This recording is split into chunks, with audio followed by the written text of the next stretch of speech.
반갑습니다. 송재준입니다. 제가 지금 모든 영상을 통해 가지고 매번 말씀을 드리는 것이 우리가 진짜 무슨 일이 있더라도 이재명만큼은 막아야 된다라고 하는 말씀을 드리고 있습니다. 그렇기 때문에 저는 이재명을 막기 위해 가지고 두 가지를 항상 말씀을 드리고 있죠.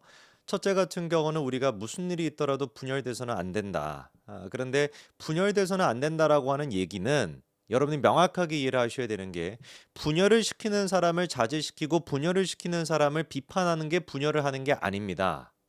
그냥 그거는 "야 너는 왜 저 사람한테 비판해?"라고 하는 그냥 그런 식으로 얘기하는 거는 아무 의미가 없는 양비론에 불과한 거예요.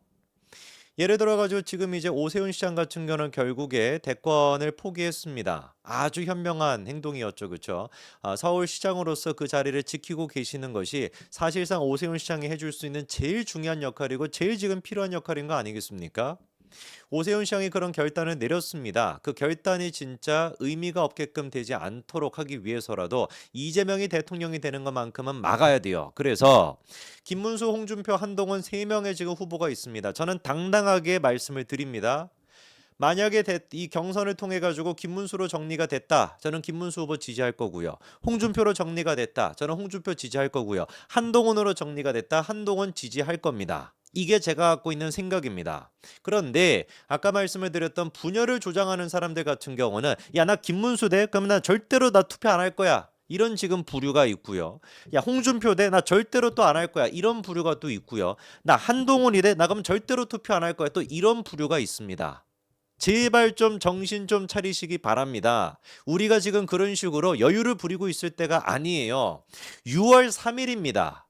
6월 3일이라고 하면 2달도 남아있지 않고 1달 반 정도밖에 시간이 없는 상태입니다. 김문수가 되면 김문수 찍어야 되고요. 홍준표가 되면 홍준표 찍어야 되고 한동훈이 되면 한동훈 찍어야 되는 겁니다. 근데 무슨 놈의 나 한동훈 되면은 막 배신자기 때문에 나 투표 거부할 거야. 이런 지금 개멍청한 소리를 갖다가 하고 있을 때가 아니라고요. 제발 좀 정신 차리시고 무조건 우리는 이재명만큼은 막아야 됩니다. 그러면은 첫째가 일단 우리끼리는 절대로 흩어지지 않아 가지고 35%를 확보를 해. 그리고 또 민주당 같은 경우도 35% 찌재명을 지지하는 사람들이 있지 않겠습니까? 35, 35가 나뉘어. 그러면 가운데는 뭐가 있어요? 30%가 있지 않습니까? 이 30% 가운데 10%를 어떻게 해야지 우리가 갖고 올 수 있을까? 그거를 고민해야지. 그래야지 선거에서 이긴단 말입니다. 이런 차원에서 제가 아무런 근거 없이 말씀을 드리는 게 아니라 팩트에 우리가 기반해서 보자고요.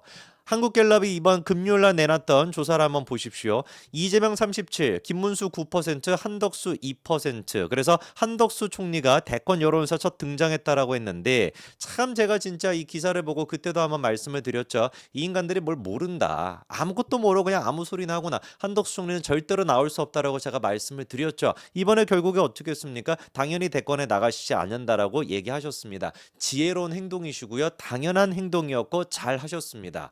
지금 한덕수 총리한테 필요한 모습은 정말로 대권 전까지 보수가 이재명이 아니라 보수가 아무리 탄핵이 됐다라고 할지라도 보수 정부가 올바른 모습을 보여줄 수 있어. 트럼프가 지금 전 세계를 상대로 관세를 가지고 저렇게나 지금 놀이하듯이 뭐 초등학생 싸움하듯이 저렇게 하고 있는데 이런 와중에도 대한민국의 보수 정부가 있으면은 안정적으로 이게 지켜질 수 있고 환율도 우리가 방어할 수 있어. 지금은 잘 방어가 안 되는 것 같긴 합니다만 뭐 어쨌거나 잘 방어가 될 수가 있어. 이 모습을 6월 3일 전까지 보여주시는 게 이재명이가 아니라 오히려 보수 정부가 있었을 때 전 세계가 지금 대혼란의 시기라고 할지라도 우리가 잘 헤쳐나갈 수 있구나를 보여주는 게 한덕수 총리가 해주실 수 있는 아주 귀한 모습입니다. 그 모습을 해주시겠다라고 하니까 너무 감사를 드리고요.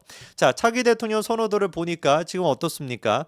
이재명이가 37, 김문수 9, 홍준표 5, 한동훈 4인데 여기서 지금 이제 몇 사람이 정리가 됐죠? 한덕수, 오세훈 두 사람이 이제 정리가 됐습니다. 4% 정도가 이제 확보가 된 것이고요.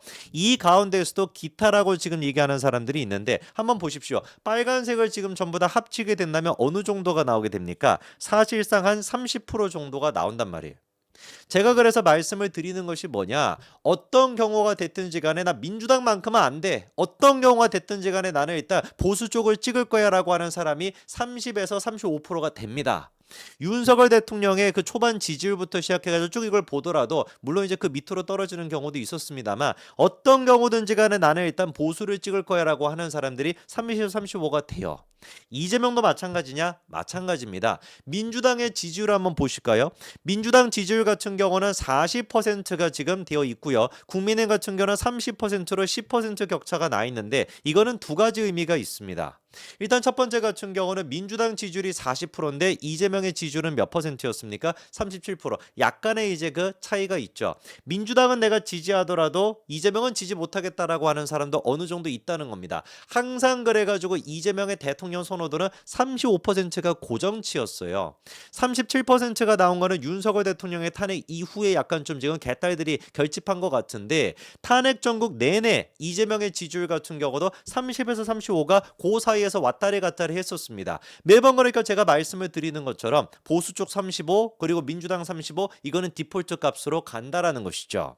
자, 그러면 아까 전에 이제 그 정당 지지도에서 민주당과 국민의힘의 지지도가 10% 가까이나 차이가 난다라는 것은 무슨 의미가 있는 것이냐? 우리가 어떻게 해나가야 된다라는 거예요. 더 극우적으로 더 극성 지지층에 맞게끔 그런 식으로 우리가 포지션을 가서는 안 된다라는 겁니다. 말씀을 드렸던 가운데 있는 30%나 이재명도 싫어, 민주당도 싫어, 나 윤석열 싫어, 국민의힘 싫어 라고 응답하고 있는 그 30%를 우리가 초점을 두고 거기에 맞춰서 메시지를 내야지 우리끼리 지금 소모가 되는 메시지 35%에 맞는 그 메시지를 낸다면 어떻게 되게 되는 거예요? 지금 아까 전에 국민의힘의 지지율 30% 떨어지고 있지 않습니까? 극성적이고 극우적인 그런 유튜버들은 계속해가지고 윤석열 대통령 탄핵 이후에 우리가 무슨 뭐 똘똘 뭉쳐가지고 더 지지율이 올랐다 이런 식의 가짜 뉴스를 퍼뜨리고 있지만 아까 전에 자료를 보셔서 아시겠습니다만 윤석열 대통령의 탄핵 정국 막바지에 들어서서 그리고 실제로 탄핵이 되고 난 뒤에 국민의힘의 지지율은 30%로 떨어졌습니다. 왜 그렇겠습니까? 당이 보여주고 있는 모습이 극성 지지층에 맞는 보수 유튜버라고 하는 그 사람들이 하고 있는 그 메시지가 당의 입에서 나오고 있다 보니까 중도 보수라고 하는 사람들이 떠나가는 거예요. 이래가지고는 절대로 우리가 이재명을 막을 수가 없습니다. 자, 또 중요한 제가 자료 한 가지 보여드리겠습니다. 이거 보시게 되면은 국민의힘과 윤석열 대통령의 향후 관계를 놓고서 요거는 이제 또 지난주 목요일날 나왔던 그 조사입니다. 한국갤럽 바로 직전에 MBS 조사인데 출당시키고 정치적 관계를 정리하는 것이 좋다가 50%로 과반을 이뤘고요. 윤석열 대통령을 즉시 출당시키는 것보다는 법적 절차를 지켜보기 좋다. 이게 27%고 탄핵 반대 시위 국면처럼 계속 지지하고 정치적으로 지원하는 것이 좋다는 16%밖에 안 됐습니다. 그럼 보십시오. 아까 전에 27% 가까이 되는 사람들이 뭐겠어요? 윤석열 대통령 일단 그래 뭐 출당까지 시킬 필요는 없고 우리가 좀 지켜보자라고 하는 분들이 뭐겠습니까? 국민의힘 지지하는 분들이에요. 그렇지 않겠습니까? 국민의힘 지지하고 윤석열 대통령 그나마 지지하는 분들이 27% 가까이 된다라는 겁니다. 그런데 극성 지지층이 16%인 거겠죠. 탄핵 정국 때 그랬던 것처럼 반대 시위했던 것처럼 계속해가지고 윤석열 대통령을 갖다가 정치적으로 지원하는 게 좋다. 이 사람은 16%밖에 되지 않습니다. 16%를 위한 정치를 하게 된다면 적어도 대선을 코앞에 앞두고 있는 상태에서 16%를 위한 정치를 하게 된다면 망한다라는 거예요. 최소한 윤석열 대통령에 대해서 뭐 출당이라고 하는 강력한 그런 조치를 취할 필요는 없겠죠. 여전히 27% 가까이는 유보적인 입장을 보이고 있으니까. 그러나 우리가 뭐를 또 해서는 안 된다라는 겁니까? 출당이라고 하는 극단적인 조치는 아니라고 할지라도 윤석열 대통령을 가지고 윤석열 대통령의 정신으로 대선을 치르겠다 이런 식의 극단적인 모습을 가서는 망한다라는 겁니다. 지혜가 필요해요. 지혜가. 가운데로 갈 수 있는 그 지혜가 필요하다라는 거죠. MBS 조사에서 이재명 지지율 어떻습니까? 32%에 말씀드린 것처럼 몇 달 동안 계속해가지고 30%, 34%요 사이를 왔다리 갔다리 합니다. 탄핵 전국임에도 불구하고. 그런데 이 조사에서 무당층이 몇 프로나는데요? 말씀드린 것처럼 30% 가까이 된다라는 게 이게 현실입니다. 우리한테 필요한 지혜는 뭐다? 극단적으로 치우쳐서는 안 됩니다. 우리한테 필요한 지혜는 가운데로 가야 돼요. 가운데. 나 이재명 민주당 싫어. 나 윤석열 국민의힘 싫어라고 얘기하는 이 30%. 바로 직전까지만 하더라도 35% 가까이 됐던 이 사람들을 우리가 10%, 15%만 갖고 오더라도 충분히 뭐 할 수가 있다? 이재명 이길 수가 있습니다. 이 여론조사에 따르면 무당층이 이재명보다 지지율이 높아요.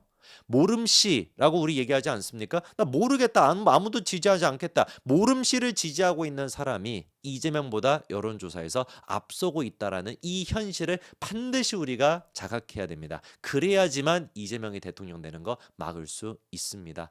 여기까지 말씀드리겠습니다. 감사합니다.